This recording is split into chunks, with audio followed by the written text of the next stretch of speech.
Now, of course, it's been a traumatic week for Kilmarnock with a change of chairman and manager. Bobby Williamson took his seat in the dugout as caretaker boss.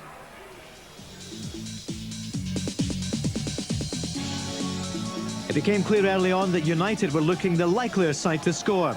Meldrum only palming away the corner to Zetterlund. Kilmarnock having to defend in depth. Now the first goal in the moment of truth for Maurice Malpass and Kjell Olofsson, who was the scorer. The United skipper launching a terrific drive. Comes off the underside and the Swedish striker is there to claim the goal. Now the replay shows that Malpass, the shot does not cross the line, so the goal is for Olofsson. Kilmarnock really had a bad afternoon. They were struggling to find any kind of rhythm and they were giving away silly balls like that one, but Neil Duffy couldn't capitalise. In fact, Kilmarnock's only chance is coming up now. It came from this free kick from MacPherson, Gary Holt's header, but held at the second attempt by new signing Siv Dijkstra. The second half was just 6 minutes old when United struck again to finish off the match. Great work there by Andy McLaren, getting around Kerr and Lauchlan and providing a super cross for Olofsson. 2-0 Dundee United. It's good work by Andy McLaren on the right. But look at that cross, that was a brave header there by Olofsson. And really United should have gone on to score more. You'll see the space here given to the substitute Gary McSwagan. McLaren finds him on the left. He's got all the time in the world, but no one there to get on the end of the layoff. McLaren and McSwagan again involved here. Good run by McLaren. McSwagan in space. Surely he'll score, but he skied it. That's how it finished. 2-0 for Dundee United. Kilmarnock at the bottom.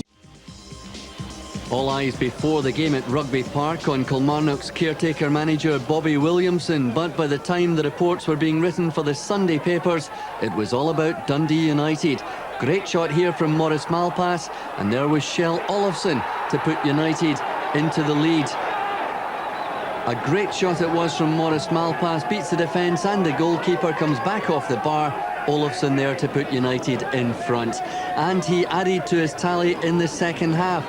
A great run here by Andy McLaren, beats two defenders, gets the ball across, and that's a brave header from Olofsson to give Dundee United the points. 2-0 United, Kilmarnock now bottom of the table. Yeah, and here's some more Monday morning papers. The front page of the Winner in the Daily Record. The Killie field, it's murder for Scotland's newest manager. That's Bobby Williamson suffering a 2-0 defeat at home to Dundee United. And on the back page of tonight's Edinburgh Evening News, it's no-go Jacko. Alec Totten departing. And on Saturday afternoon, beaten 2-0 by Dundee United. The first goal falling to Kjell Olofsson after a great strike by Maurice Malpass. And it was the Swede who scored goal number 2. 2-0 United. The board met today to consider applications for their vacant manager's post. They hope to name Alex Totten's replacement next month, and it could be caretaker boss Bobby Williamson. And the new chairman at Rugby Park hopes whoever gets the job will lead them into Europe. A last-minute Danny Lennon goal heralded the end of Alex Totten's two-year reign at Rugby Park, because 2 days later a new chairman took over and sacked the manager. When Kilmarnock were champions of Scotland in 1965, their top goal scorer was Ronnie Hamilton. He's now the chairman. He denies that he expected Totten to match the feats of Willie Waddle's side. I mean, I think you've got to be ambitious in life. I don't see that you can be criticised for being ambitious. We don't want to be ambitious above our so-called station, if there is such a thing. But having been involved with Kilmarnock over the years, I've seen spells in the 60s and 70s where Kilmarnock were one of Scotland's leading clubs. Now, I know some things have changed since then.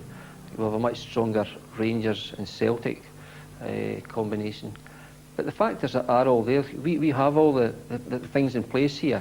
It just needs that missing small factor in the realm of a manager to spark the whole thing off again.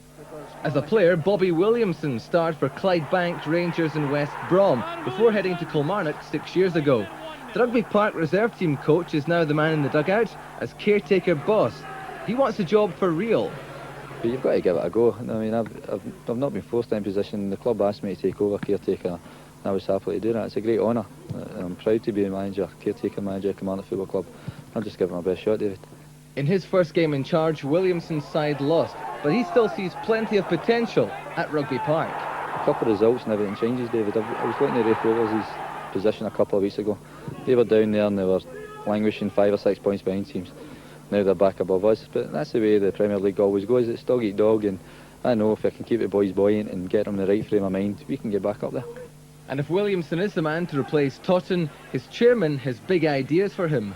And there's no reason why, with this missing ingredient, we can't take off to the next stage, which would obviously, I think, better achievement in the National Cup competitions, entry into Europe by whatever means through one of these, and better achievement in the League too. And Williamson stays in charge of the side until at least the new year. That's when the board will announce the identity of their new manager.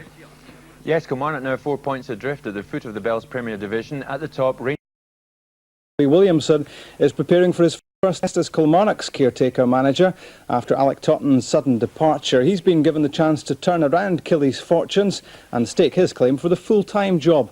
Forbes McFall has been talking to him. Well done, Sam, brilliant. Keep it going at that. Keep it going at that.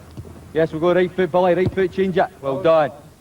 Successful as Kilmarnock's reserve squad coach, Bobby Williamson has suddenly found himself in charge of the first team.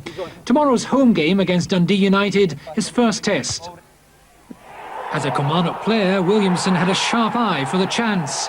Now hoping he can lift his club from the foot of the table and earn his managerial credentials. It's a bit early to come in and change things radically. I'm just going to try and keep the boys ticking over and going along the same lines. I felt we've been playing quite well.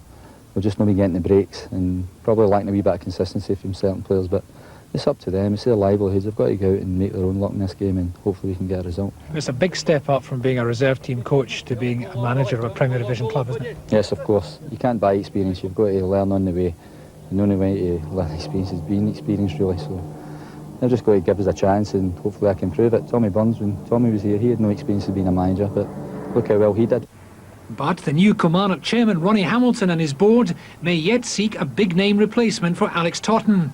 They won't say how long Williamson might stay in charge. There's no set time. We've tried to make it very clear that we did not want to place any great responsibility on him in terms of games. And he'll be given, I say, every opportunity, and that means there's no given time spell for that to be achieved. So does he have a chance of getting the job on a full-time basis? Yes, he has a very good chance. The Kilmarnock players now with their third boss in as many years. I think being a previous player at the club and with all his experience playing, Bobby can relate to the players really well, and he knows what to expect from us and we know what to expect from him, so it should be a good partnership. In the town centre, Kilmarnock's young fans back Bobby Williamson. He's done a good job with the reserves over the last couple of years. But without any money, I can't see us getting them any better. He believes in the club, he's a great supporter of the club. I think he'll do well for us. There's an ambitious look to Rugby Park these days. The fans, the board, the players impatient for success. But for whoever becomes manager, survival in the Premier Division will probably remain the name of the game.